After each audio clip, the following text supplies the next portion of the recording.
Good evening, St. Lucia, and welcome to another edition of Newsmaker Live with me, Laura Japier. In the Trending in the News segment today,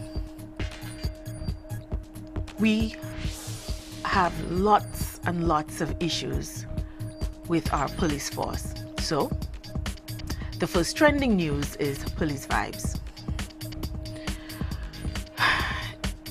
I was listening to a program today, and I was listening to the host complain about the acting police commissioner, referring to the majority of his men as good eggs, and they're good people, and they're just a few bad apples. Well, be that as it may, the fact remains that there are police officers who have been coming up short and coming up on the other side of the law. And I make reference to the officers of Denry who have been charged with theft of bail funds and other monies. And that comes on the heels of the police officers of Ancillary being investigated for misplaced firearms and ammunition. Now, while it is that we are very disappointed as a nation to hear that the police officers who have been sworn to protect and to serve have found themselves being investigated by their own because they're not protecting and not serving, but rather helping themselves to resources that are not theirs to help themselves to. We applaud the police force for their transparency and letting us know what is going on within the force. I mean, there are very, very few professions and occupations where we are not shocked when we hear of theft in the workplace.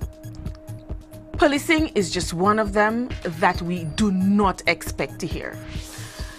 But we've been hearing a lot of talk about those thieving police officers and those officers of Ancillary who are being investigated for misplacement, I say, of firearms and ammunition. Our other trending in the news item would be the recent bail granted to one Denver Melville of Redway. And there has been a hue and cry about not that he received bail, because it is enshrined in our law that everybody is entitled to bail. However, citizens are concerned at the minuscule amount for which his bail had been set. Now, I know that there is a wide range of issues at hand when a magistrate or a judge rather is setting bail.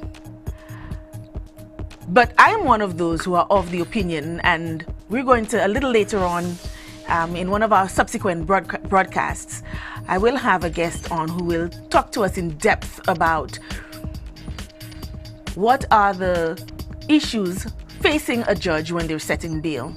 But to my mind, and to the minds of a lot of us, $5,000 seems a minuscule amount to set bail for a person who has harmed 5 people. And some people are saying that that amount should be 5,000 times 5. 5,000 per person that he is hurt. The next issue, Mico ablaze. Mico seems to be one of those communities that has been stricken by fire in the last 12 months very regularly. And just this past Monday, we've heard of 11 persons losing their homes, their sentimental valuables, which are irreplaceable to fire. My question is to the authorities. We're hearing about these fires from time to time. Houses have been burnt down and businesses have been razed, and we hear that the matter is being investigated. But I don't recall ever hearing back from the fire service once those investigations have been completed. What was the outcome? Because to my mind, lately we've been having quite a number of fires, and I'm wondering whether there's a common thread. And I know a couple of weeks ago I talked about, is there an arson around? But is there something that we should know as citizens? Is it that our houses are not wired properly? Because we've heard some survivors say that, you know, they didn't leave anything on and they made sure that everything was off. There was no gas leaks and nothing like that. Is there some common thread? Is there something wrong with our wirings of our homes and businesses?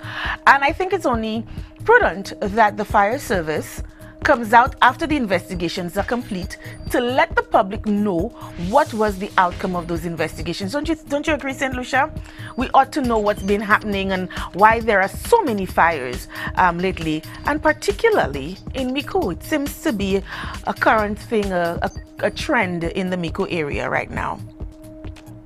And then we go on to education. Education has been from time to time in the news, but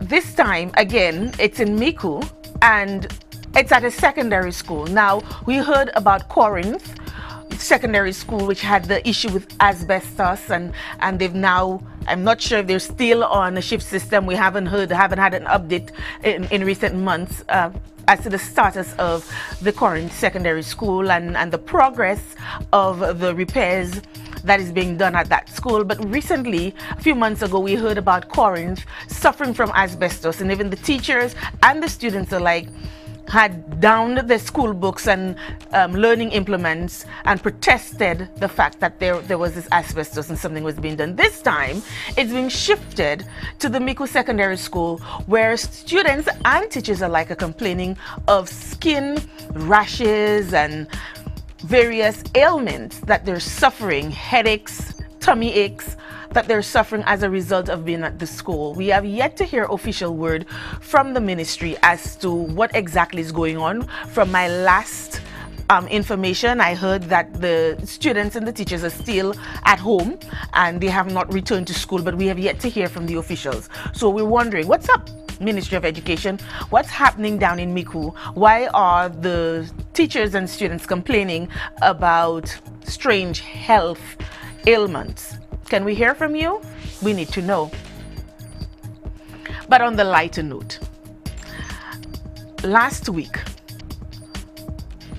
there was a huge hullabaloo, and this craze just hit the region by storm, St. Lucia included. And I'm talking about nothing other than the Charlie Challenge, which we now know is a hoax and was perpetrated by some marketing gurus in Hollywood to promote a movie coming out in the summer. I never placed much stock in Charlie Challenge, for two reasons. Simply because, one, I don't believe in those things, and because I've researched and heard so much about the Ouija board. My cousins actually did have a Ouija board, but they were too scared to use it, so we ended up dumping the whole thing. But because of the Ouija board phenomenon, and there have been so many demything of the Ouija board, I really placed no stock in Charlie Challenge. But for me, what stood out most was that it's supposed to be a Mexican demon, but his name is Charlie. Now, I don't know much about Mexico, I will confess, and I don't know that if there are many Mexicans with English-sounding names, but I would have thought that if it were a Mexican demon, that his name would have been Carlos.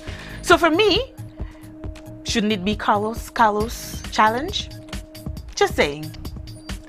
When we come back, we will talk a little bit more about our topic for this evening. See you on the other side of the break.